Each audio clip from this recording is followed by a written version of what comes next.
Put it up here and you can have it. What? There. I'm staying? Yeah, you can sit down and eat it. Just scoot your chair up.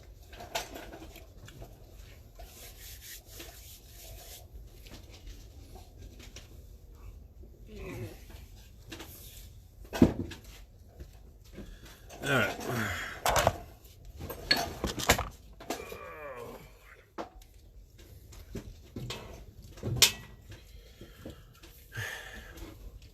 What's up, Rocky? Waving at him.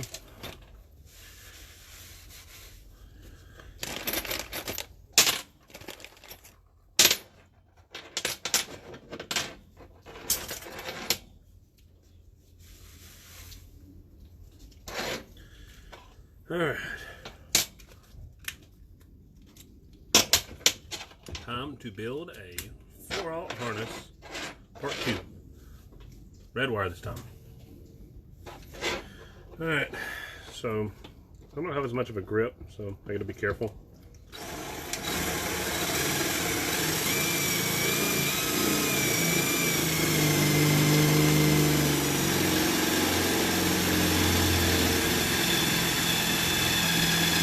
If I'm not being super careful, or if I'm ever unsure,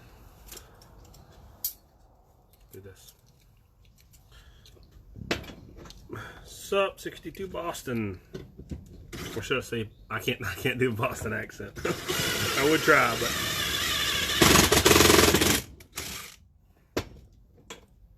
I guess I would try it with a W-O, Boston. I don't know. Can't do it very good. I am Southern born, and unfortunately, my entire life Southern living. So, if I sound a little country to you guys, then here's what it is. Otherwise, can't quite put on the other accents. All right. If you're not sure whether or not you can control or handle a terminal, just get a pair of pliers or get a vise or get something else, something to keep it safe, keep you safe. Last thing you want to do is go to the hospital on a Friday night or whatever evening time you decide to do a harness.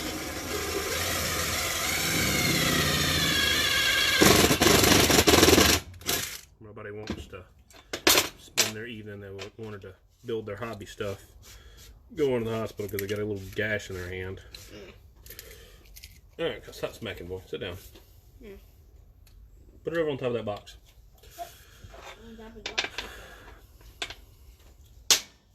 Alright. Here we go.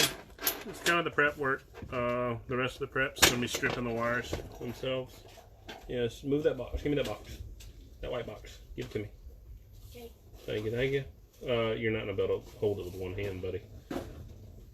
Oh, had to get a little paperweight out of the way. Some EIA flanges. Give him a table. His table is some batteries. That's where he's eating his food. Alright, here we go. Yummy, yummy. Time to get to work. Yummy, yummy. Hush, boy. Don't be goofy now. Alright. Now again, whoever hadn't seen part 1 or the beginning part of this, where I'm doing the ground wire, this wire is double jacketed, so it's extra tough to cut. So keep that in mind when you see how much pressure I'm putting down, things like that. It's not something you want to do with your little 8-gauge wire.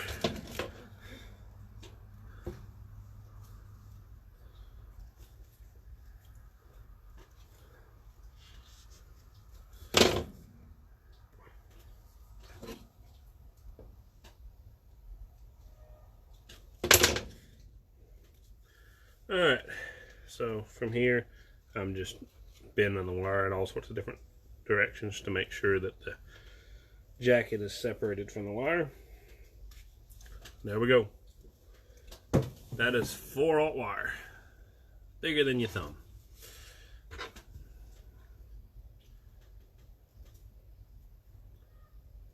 I am doing a different method than I normally do for soldering.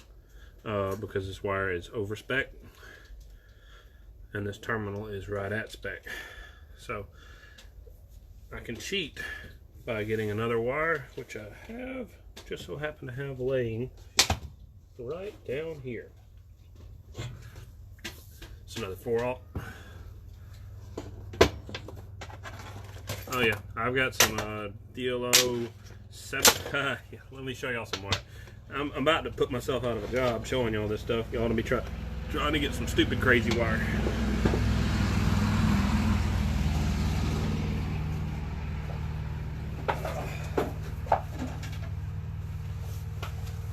Now 4/0's big. I mean big 4/0 is. But this is no longer along the scale of big. This is just monstrous. That is some DLO wire right there. That's 777 DLO. Yeah. Alright, back to 4/0. Now that y'all look at that, y'all be thinking 4/0's a little bit more practical, even though 4/0 is ridiculous. So, yeah. Alright, back to what I'm doing. Here we go.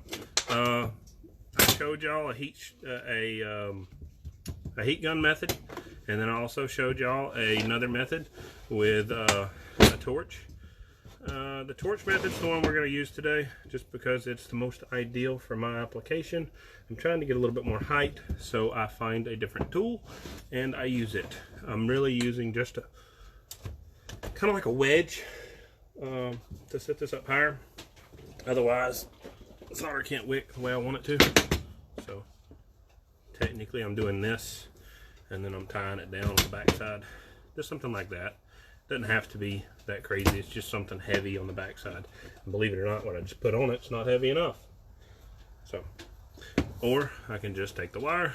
So the wire's fairly flexible, but it still has a little bit of memory effect to it. And I can have it up like this. And then I put my arm on it. Alright, so here we go. This is our torch method. I've got to find my solder. It's hiding over here.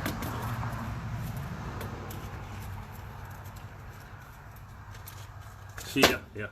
That's some that's just some crazy wire. That's what we call it. It's awesome, but it's crazy. I'll give y'all a preview on my next project while I'm at it.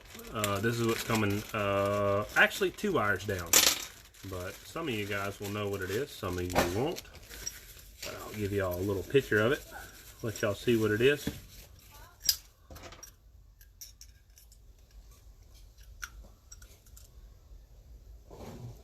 Some LC connector going on some 218. I spoiled the fun. Alright, back to work. Here we go.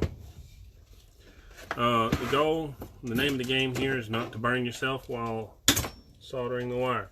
So, keep good practice by keeping the torch away from you. That's kind of the #1 thing you want to do. After that, position your solder where you're not going to burn yourself.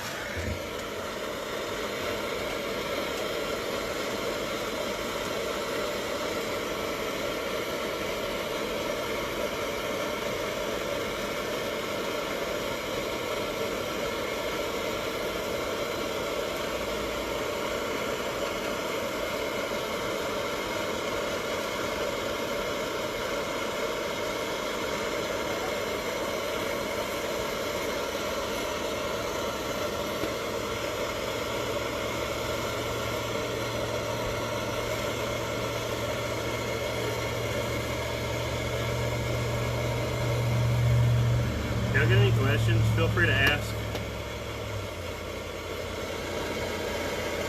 I'll see the copper start to turn a little bit of different color. That means I'm getting a bit of heat on the copper, and I need to give it a break for a second.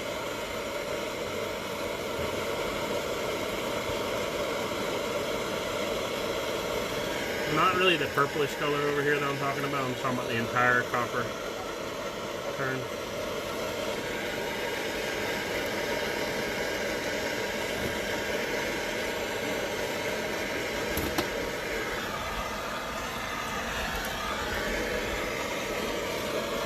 Yes, it's a LC connector. I'm doing 7/8 actually. Most people don't realize that LC is not just for 218. They actually make it for 7/8 too. But yeah, I got Den. I like Den a lot, but some people really love LC, so I try to appease everyone. And I got an LC connector for him for his 7/8.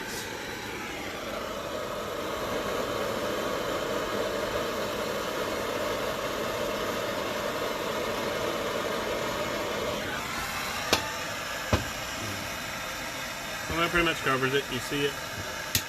I see it drip out the backside. I know I've wicked enough solder in to bond all the way around and drip out. The extra's not going to do me any good to have it in there, so there's no worry about whether it comes out or not. It's not doing anything for me because it's not bonding the copper or the copper wire to the copper lug. It's just in there doing nothing. Because if it's not bonded to the outside of the copper or bonded to the wire, either one, then you have what's called a poor termination. So there's no point in having the extra solder in there if it's just taking up space. So you want every bit of the space that you've got grabbing and bonding around the wire itself. So, and as far as the way it works, it's like a liquid. Whenever it's hot enough, it wicks down through. So if you see, oh, I see some dripping down there, you must have space for a wire, for the wire to bond. Not necessarily, because it wicks and adds to the pool, and you have more of the pool on this side, drips out. Just like water. I mean, if you have an overflowed cup, it doesn't mean the cup's not full anymore. It just means the cup's overflowed. The extra water you put in just drips off the sides. Same thing with solder. Alright, this one has not cooled enough, of course, to be able to do my next step, but I'm going to go ahead and prep it anyway. Ian, What? if you're not going to sit down, go inside. I'm trying to catch a firefly. No. I can't watch you. That place like dark. My little buddy's helping me. He ain't got much to do right now. He's kind of bored.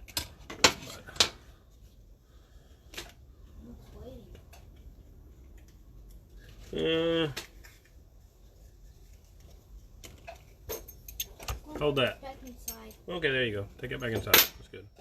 That'll work. Alright, I showed y'all a trick, but it doesn't work with really long wires, so you can't really do that. So pretty much whenever I try to slide this on here and it tries to start melting down before I can get it on, that means my connector's too hot and the heat shrink's not going to do its job.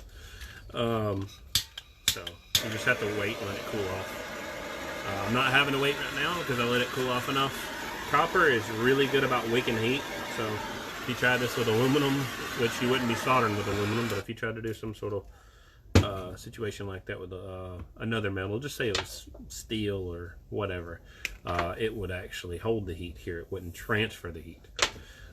You got electrical conductivity and thermal conductivity, and copper does both very well. Have what? Okay, that's fine, buddy. All you doing is hanging out. It ain't much. That is going to be done here in a little bit. Alright, so here's the next one. Kind of same project. What I'll do is move it around me since I see how it's laying. And when I lay it that way, hopefully it won't fall on me. Little booger. It'll sit up better for me like that. So, for now, what I'm going to do is strip it. Next terminal.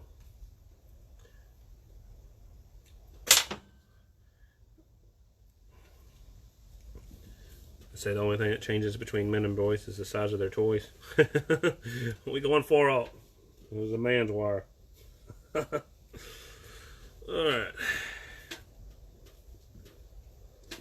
You know like a drill something? What? You know like a drill? Cut it easier? No. I've already got it cut, buddy. It's okay. I just got to break it apart now. There's just a little bit left. Again, whoever didn't start this video and watch it at the beginning, this is double jacketed wire, so it takes a bit more work to get it off than just a single jacketed wire. Daddy, can I just go see the fireplace? If you stay on the porch. That porch? Mm-hmm.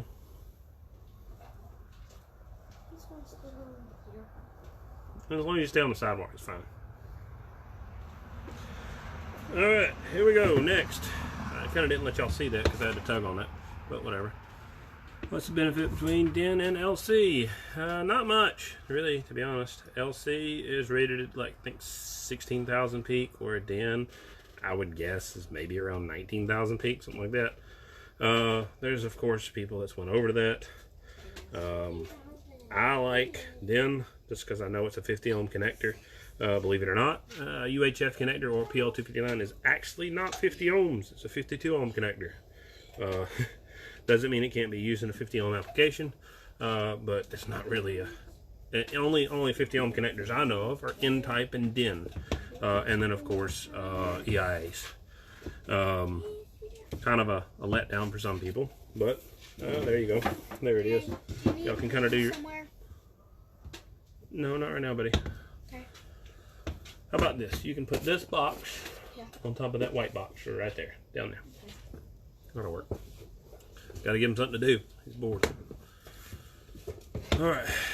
So all I'm doing is just trying to get this wire to form some way so I can deal with it a lot easier. You can have a vise with this, but I mean, you're gonna have to have a dedicated spot to have all your extra wire anyway. Maybe you will stay. We will see.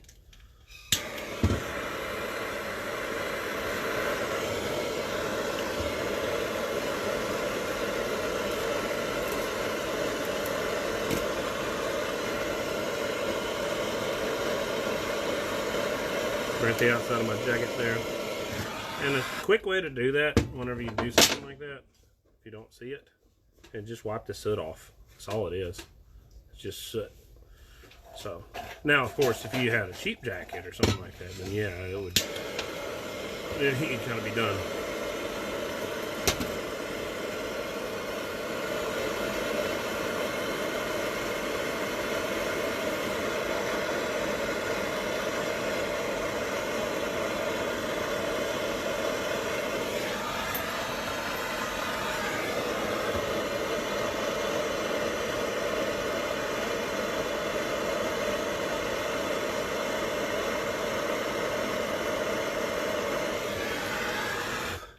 Alright, keep up on my wire. Keep your foot off that. Alright. I'm going to scoot this back a little bit. There we go. Get a little bit more lined up. Maybe. Maybe this booger will have enough weight. Sometimes you'll find yourself kind of getting yourself positioned more than you're actually working. Just kind of is the name of the game with this big stuff sometimes. You'll see, hey, it's just not in the right position. It's the bad angle. It's not working right for me. So you come up with a new idea and do something else. So what I'm doing right here is putting it against myself so the wire doesn't fall back. So the weight of the wire is not pulling it off. Again, same scenario with trying to get it in the right position. It's kind of a challenge regardless when you're dealing with something this big. So just do what you can, line it up as best you can. It's kind of a good angle for y'all if y'all watch closely, maybe.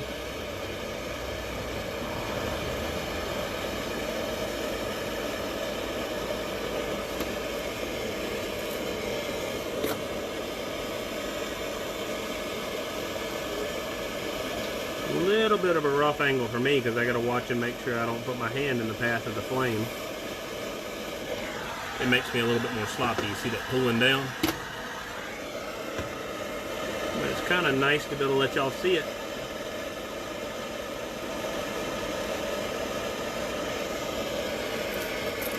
And what you see burning is, whenever you see flame, it's the resin in the solder. It has a higher flash point. It actually can burn. When you have resin at too hot of a temperature, it'll catch fire. And it's because it's right there around the exposed flame of the 4 ohm.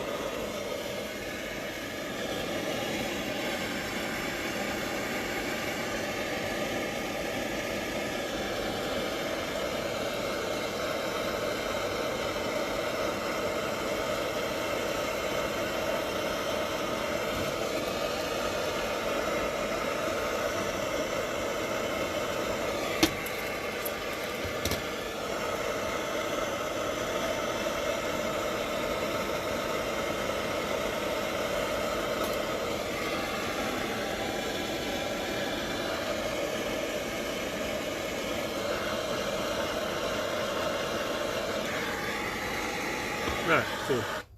I can look inside the wire and you can kind of, well, maybe you probably cannot see, but you can look inside the wire and you can see when it's wicked.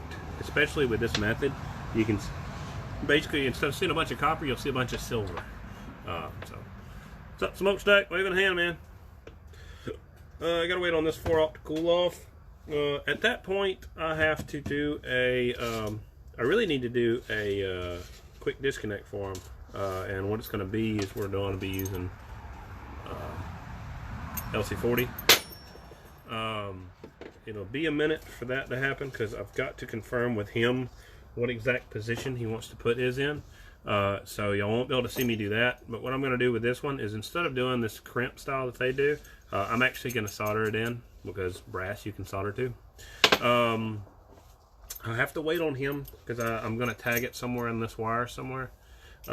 Actually, no, I do not have to wait on him. So y'all can actually get to see that. It's going to be tough because this is the biggest one they make, and if you looked at it versus 4-aught wire, they're not quite the same size. So I might have to fight a few strands to make it happen, but we'll see what I can do. I'm going to get this in a steady place. Give me that yellow box. There we go. That's good to have a helper. Alright, now give me that other yellow box. Do you need What gloves? No, I don't need gloves. I need a hex. Alright guys, I gotta get up for this one. Y'all see it in just a second. I'm gonna get an Allen set to be able to pull this out to show y'all what I'm gonna be doing now. And now I'm gonna be wiring a set of quick disconnects. I'm sure a few of you guys would like to see that. Watch that, it's hot, don't touch. Okay. So, Oh goodness. Gotta find my way to my this one. it's on the back side or something. I got toolboxes everywhere. It's okay, man. I know where I'm going.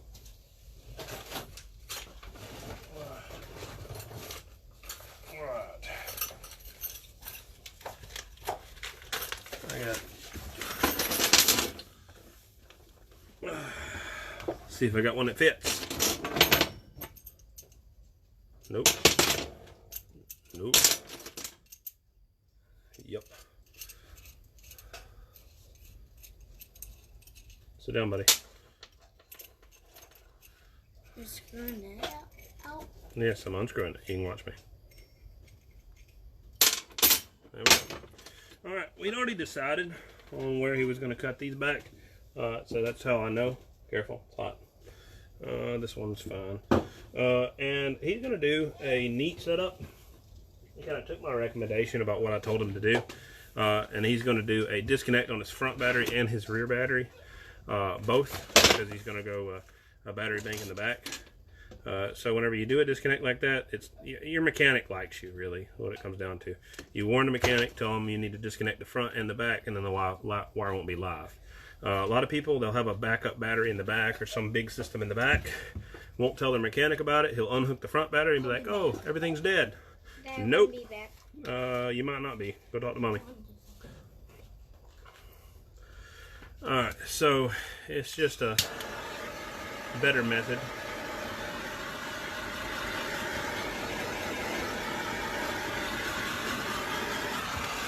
For safety, really, what it comes down to. It's nice to be able to take everything out of line and make sure nothing's live when you're trying to work on it. I'm not really a fan of touching something and watching it spark, especially a wire this big. You could go crazy and actually throw a terminal-based fuse on here, and they got up to 300 amp fuses, so you can fuse whatever you want. It's going to be up to the customer whether he wants to fuse his. And y'all are about to see something fun because I don't have my big cutters with me. I've got a cheat. It's not really a cheat. It's technically a little bit more annoying to do because it's copper and it gums up. But it's my only method right now.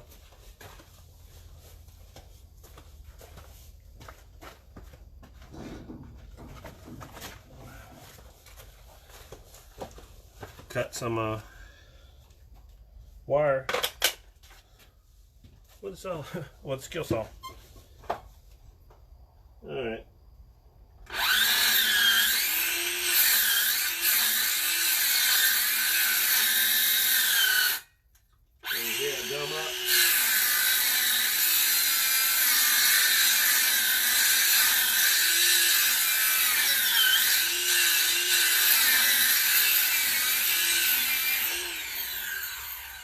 And before any of you ask, I do have a cutter big enough to cut wire this big. It's just not here, unfortunately.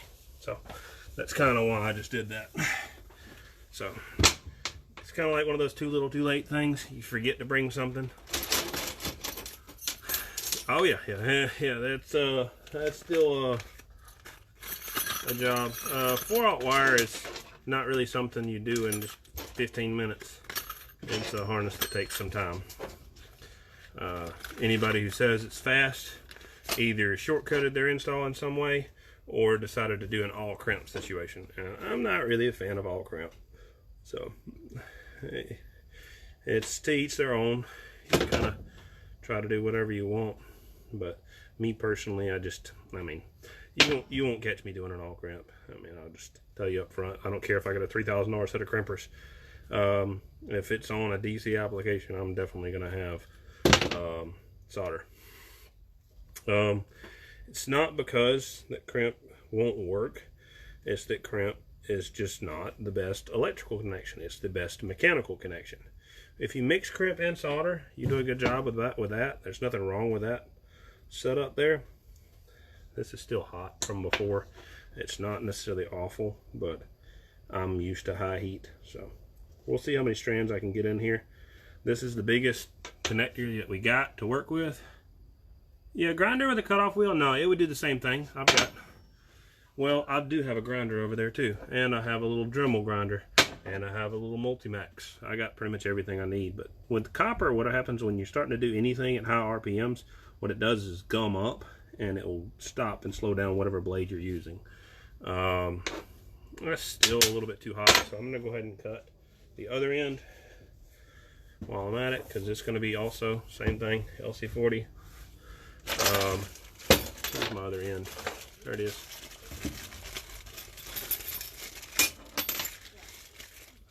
Now the way they try to get you to do these things is they try to get you to sleeve them into this like here and then crimp that down, but of course, you know, this wire won't fit. Let's see, I've got my Hello. I got my drill over here somewhere. Maybe this thing will cool off. It's good enough to work with. We'll see. Alright. So it looks like we're going to be able to get about 3/4 of it in here. They don't make a 4/0 specific terminal in here. He's live on Facebook. Alright, so if you look, you'll see some strands. I'm losing some of my strands. It is what it is. You can't really get them all whenever you're doing something like this. So what I'm going to do to try to hold them in place is start my terminal down. And I'm going to be able to cheat with what I'm doing a little bit. So it's not really the end of the world if I don't get everything in there the way I'm doing it. Because I'm actually wicking the solder all the way up to the base. Your mom wanted me to tell you that Papa's Father's Day dinner is Yeah. Saturday. It's fine with me. And I'm taking Ian to her tonight. Tonight? Okay. Yeah. She called me and was like, "Are you coming?" And I was like, "Oh, sure." My little helper's gone. I completely forgot about it. Well, what I'm doing now is just kind of knocking off my excess. This is, I got something over here I can use. And what I'm going to do to make up for this is bond all the way up to the end of the wire. See, when you wick solder all the way up into the end of the wire and go around the outside to some degree, it will allow you to get more of a contact on it. So you can kind of see what I'm doing. It's my little cheat whenever you don't have what you need. I've done some crazy stuff over the years because I've had to. This LC40, I'll go ahead and tell you up front, LC40 is not really designed for 4/0, even though it has a 4/0 thing on it. It'll tell you. It might handle 3/0, but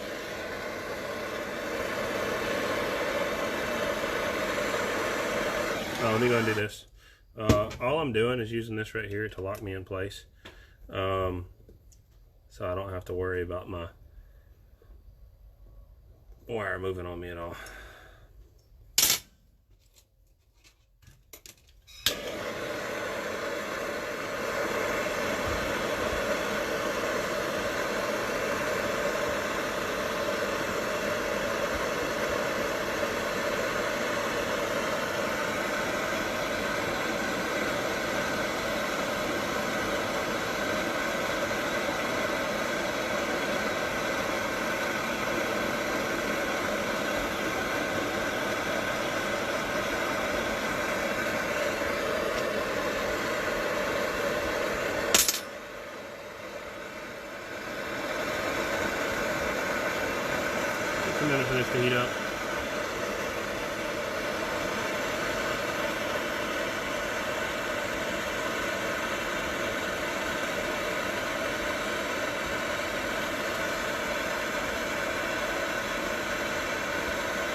whenever I get a connector this big, it's going to eat this much solder. I kind of do a cheat. A lot of people will buy some .90 solder, 090 solder. But what I'll do is just this right here. Just a quick method to allow me to up my gauge without actually doing it.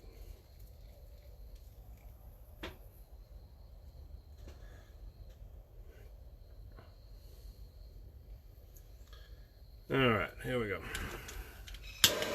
Back to work.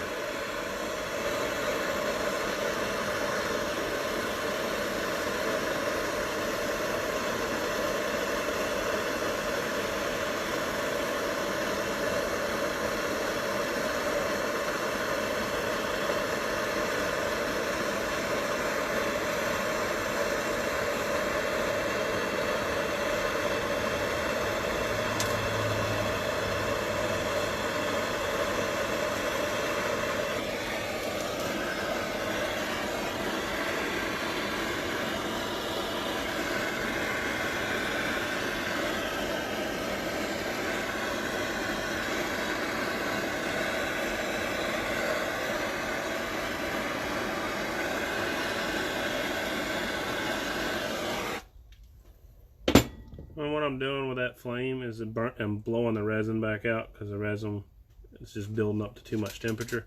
But I'm trying to wake enough heat to be able to do what I want to do down here, because I'm bonding around the outside of this jacket right here. I'm allowing the solder to wick into it. I don't need, like I said earlier, all that extra solder in the cup, because it's not doing anything for me. And there's what I'm going to try to do next if I can hold it still. So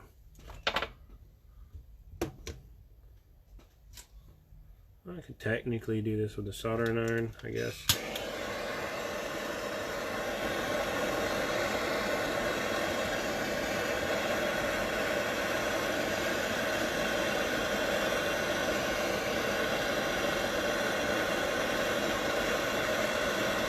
And I'm going to peel the jacket back a little bit on this. It's just a kind of a given because of what I'm doing. All those strands I had to give up, I didn't want to give up. So I bond it to the outer part of the jacket. No, let's not do that. Won't let you guys copy me. All I'm trying to do is just knock all this extra up. And there you go. I'm gonna have to bump this part down. There we go. And then rethread this in temporarily. If I can find my flathead.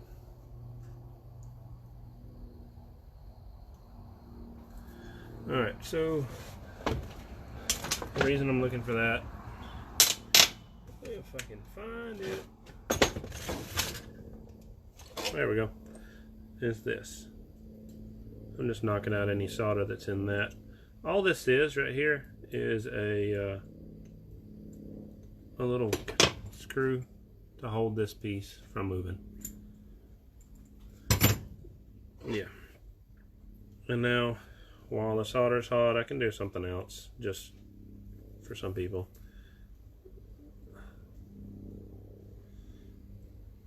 To be happy.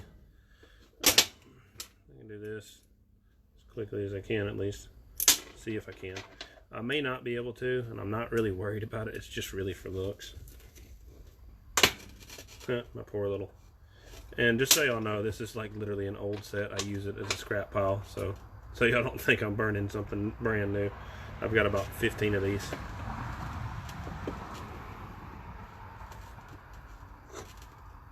No, I don't think so. Again, I'm not concerned about having this on here at all. But if I can get it in there, then whatever.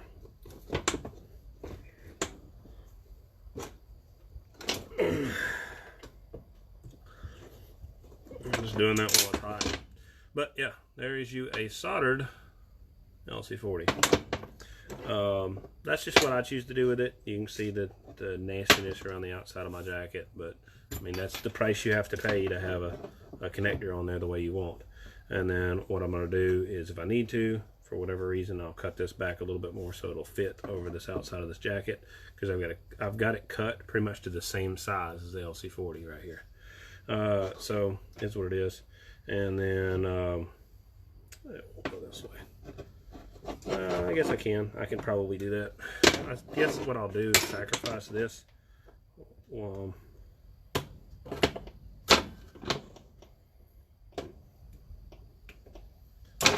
here with y'all. Again, this thing is hot, so don't copy me. Just wait a little while longer. I'm just doing it because I'm on video with you guys, and I want y'all to be able to see what I'm doing and kind of see the end result to some degree.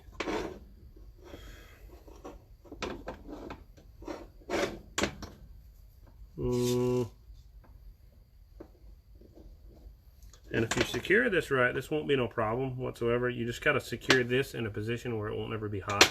That's why I did this end, because whenever you unplug this, I don't want this side being hot in the back. Actually, I can change that. I'm going to do it differently in the back. I'll do it this way in the front. Just trying to make up my mind. I can put this on either side. I just haven't decided which. I'm just trying to think about which way I want to do it. There's always something you think about afterward. This is still hot, like I said. I'm just gonna have to wait. The whole thing gets hot whenever you're doing something like that. All right, so here's the next one. Let's go ahead and go to it, since I've almost completed this harness. This will be the last one right here. What I'm gonna have to do is cut back this piece right here. It doesn't really matter which one's which, so I can kind of use this and just slide it over the jacket and show y'all what it looks like.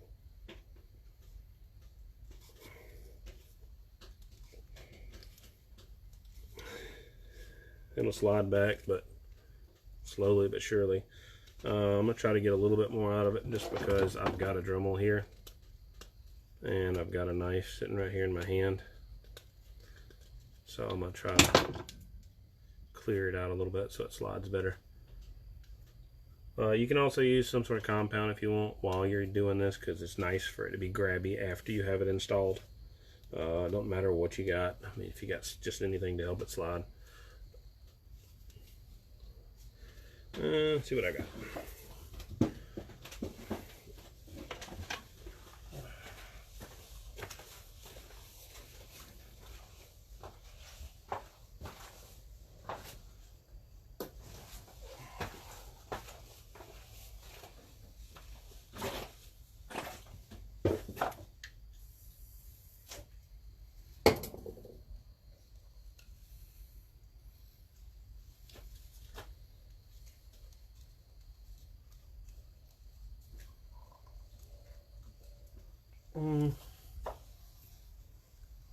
What I'm going to do is just cut that a little bit more, because I got what it takes to cut it.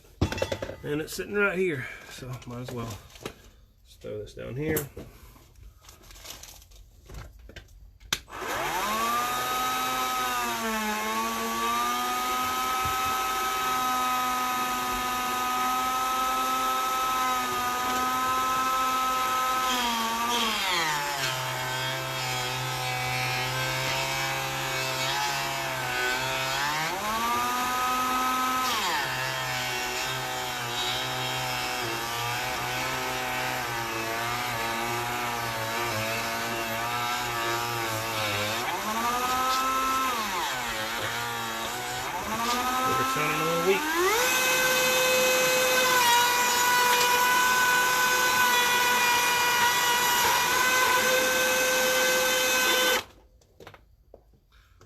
I got a little fan I'll cut on for stuff like this, so I don't see as much of that. But yeah, all I did was just cut the jacket back. What you do whenever you're doing these, it'll tell you right here, 1/0, 2/0, 3/0, so on and so forth. So you just cut it back. Ta-da! No, it actually goes. Mostly. Oh, that's why. Okay.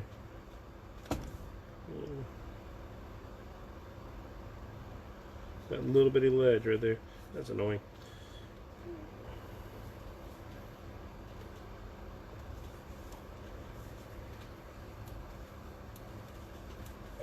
He'll watch me for 10 minutes fiddling with this crap.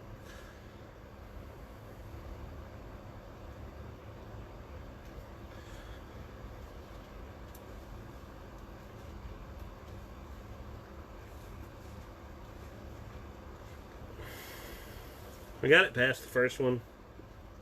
I passed the second one. So, again, I'll kind of do that later. It's really not that big of a deal. See if this is still too hot to touch.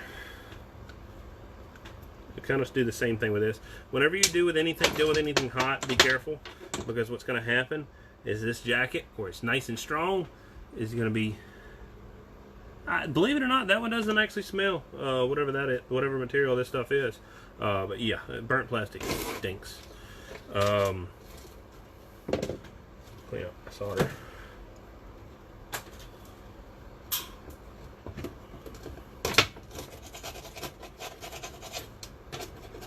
Kind of bugs me.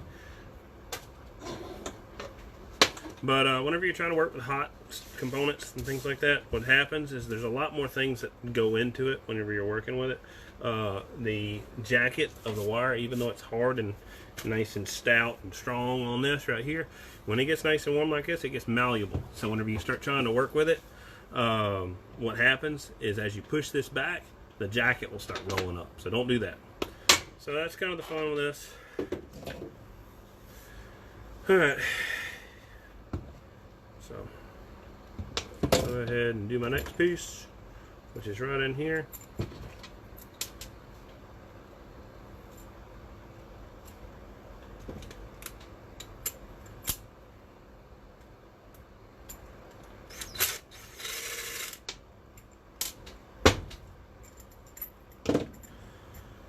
All right.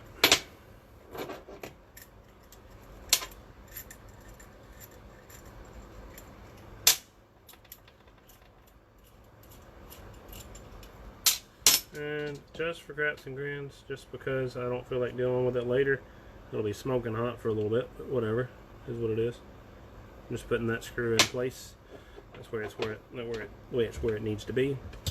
And then we'll cut these back.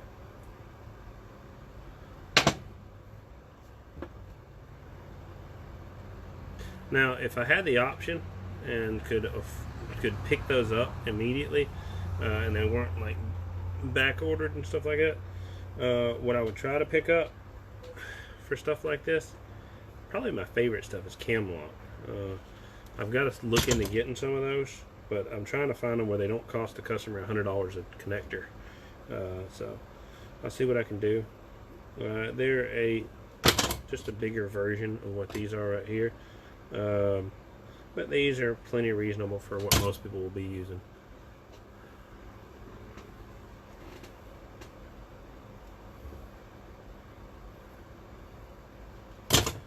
Alright. Doo-doo-doo.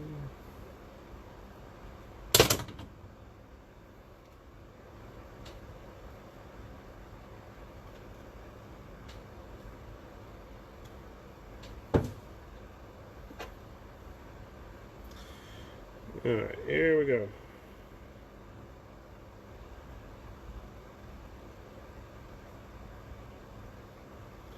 A lot more successful in this one. You can see I have very little strands that came out the bottom. I'm not even going to worry about those because how well it worked out. So, very happy with that. This is technically, like I said, an over-spec wire, and this that's the trouble you have to deal with stuff like this. When you have a so let's see how I'm going to do this. I'm going to do the same thing I did a while ago. Lock it in place with the first one. That way it's in there and not moving around on me.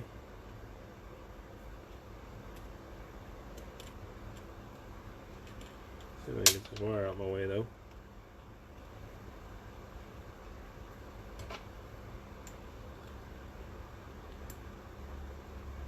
Cam locks are the other ones. This is not a cam lock, but that's cam lock would be my favorite if I could ever get a hold of them.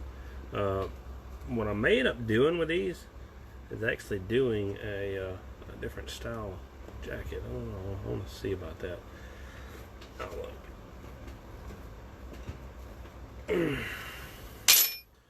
So what that does, it just locks this in place, gets it out of my way, and I don't have to worry too much about it. And then I can start pulling solder. So I'll have this one done. It looks like I'm probably going to run out of solder before I can finish. But unfortunately, that's kind of what the name of the game sometimes. So watch the diagram cam lock market somehow find its way to our hobby. Alright. Now I also like another connector very simply for one reason only. It is impossible to plug up backwards once it's done. And that's Anderson. The reason being is because you can't screw up. No matter what you do, if you don't plug it in the right way, you can't plug it in. They make Andersons all the way up to 4-aught connectors, so it actually fits this wire. I'm actually going to be doing Andersons on this wire here a little bit later, but just so you guys know, this is not the only connector to use. This is just very common for a single wire application.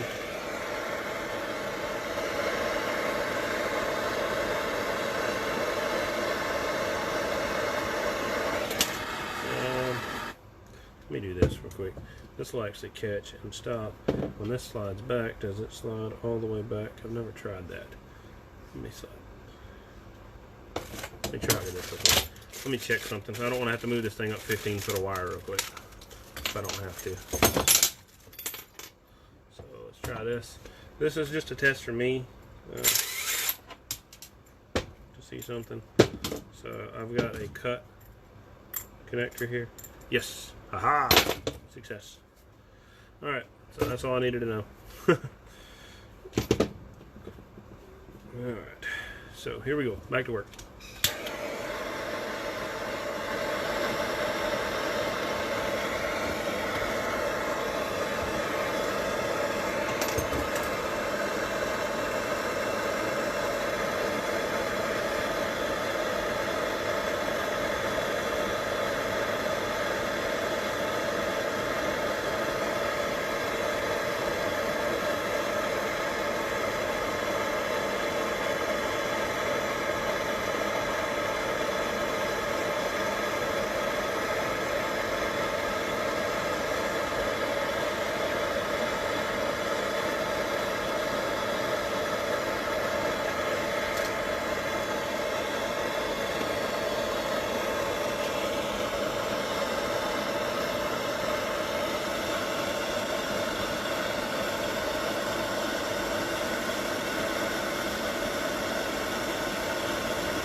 When the sun gets hot, be careful and just move to a different position.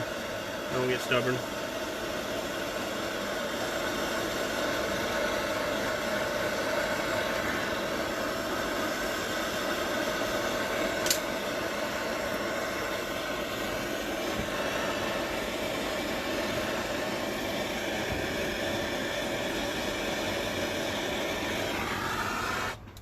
Alright.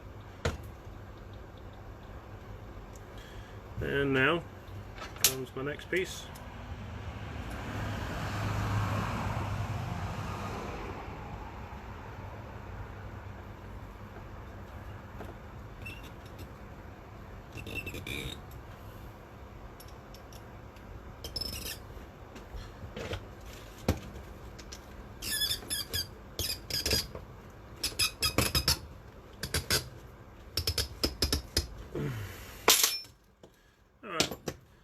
Got that one done. I did what I wanted to do. That's kind of got your LC. So if people are not familiar with what this actually is and what it doesn't really matter if you have a jacket on or not. It's hot. You gotta be careful. Of course, that's obvious when you pay attention to what you're doing. But It wasn't too hot, thank God. So this is what an LC40 does. All it does is just screws on and locks onto the connector. So because my jacket's hot, same thing, same scenario as I told you before. I'll have to hold it with something like this right here, just to kind of show you. I just want to show you how it works, because I'm probably going to be done here in just a little bit. And that's how she works. So it goes in there, twists, locks into place. They don't have to be straight up and down or anything like that. That's just how they lock in. So yeah, there's you a cam lock connect, or a excuse me, LC40 connector. It's just like a cam lock. All a cam lock is, it's got an insulated shield. That's why I say cam lock. Where this piece right here is not necessarily covered. They have like a double jacket on it. That's why I like them. But I haven't found, like I said, a reasonable price on them to be able to offer them to the community, along with soldering them. Oh, I busted my knuckle. It always happens. Alright, so this is kind of a little tutorial for you guys. That's 4-aught wire into a LC40. I guarantee it's probably the biggest wire that's ever been soldered in LC40. Just because of what the wire looks like and how tight that connection was. So there you go. May show y'all some more later. There you go, Danny. There's some big old wire and some in an LC40. Alright, so I cut this back right here. What I'm gonna have to do is just slide it on when I get an opportunity. That's the hot side, so I need to be careful on that one, just because it's still hot. What I'll do is, whenever it comes down to it, I'll probably peel my jacket down a little bit so I can slide it on over it, because this can't twist, and then line this up where I need to line it up, because I've got to go one whole screw hole back, and I got to get it slid over top of this 4-aught right here. So where I got this bubbling right here, I'll knock it back, tie it up. Might as well, y'all can kind of see what I'm doing. It's not really complicated. This is double jacketed wire, so I don't really have to worry about the outside jacket being any sort of problem whenever I'm going to put it on a cover anyway. So what I'm doing is beveling the outside jacket so that it will hopefully slide over where I need it to slide over. And I gotta knock off all this excess real quick. This is kind of the boring stuff that you guys don't really get to see too much, but whatever, y'all are seeing this while I'm here.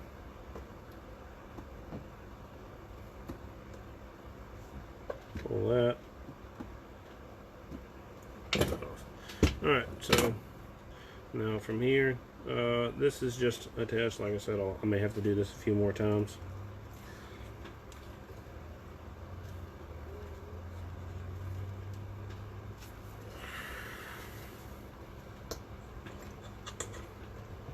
I already showed y'all one boring task today. I may show y'all another one.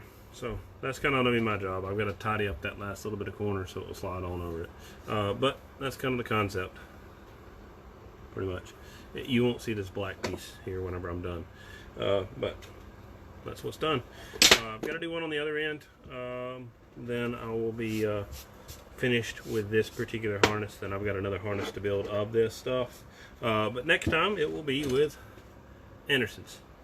And I'll kind of I wish I had a good load tester so I could show some people some stuff. Most of the time, a lot of people kind of figure it's one thing when it's not really. It's most of the time it's something else that's causing your problem.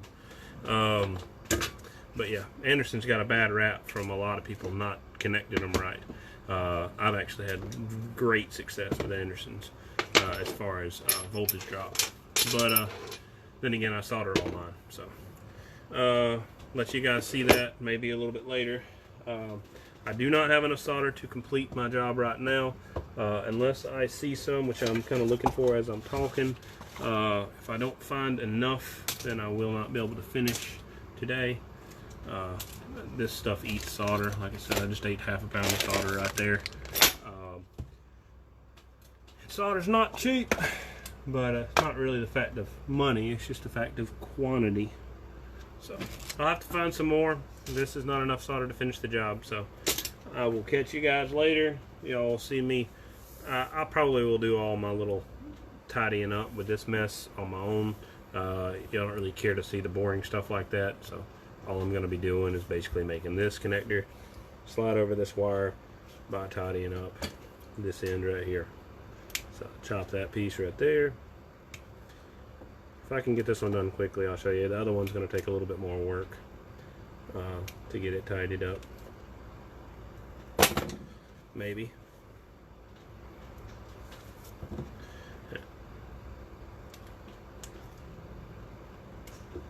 And all I'm doing, like I said earlier, is just beveling this wire, beveling this jacket.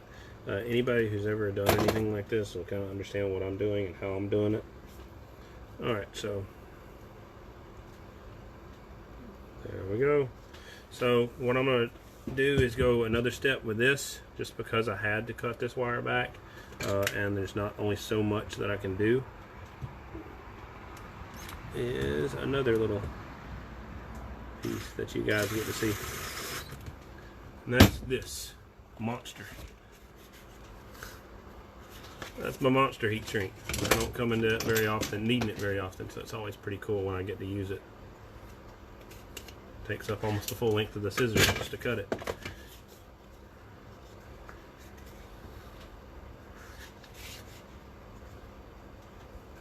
So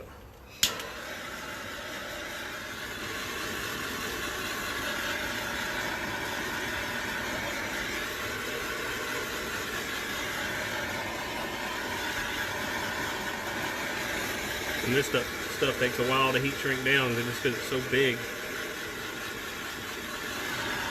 You're sitting here for 30 minutes with a heat gun.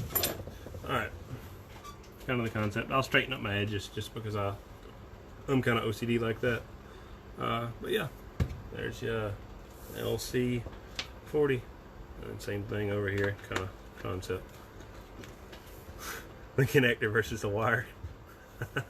Alright, catch you guys later. I am out of solder, out of time, sleepy, ready to get up.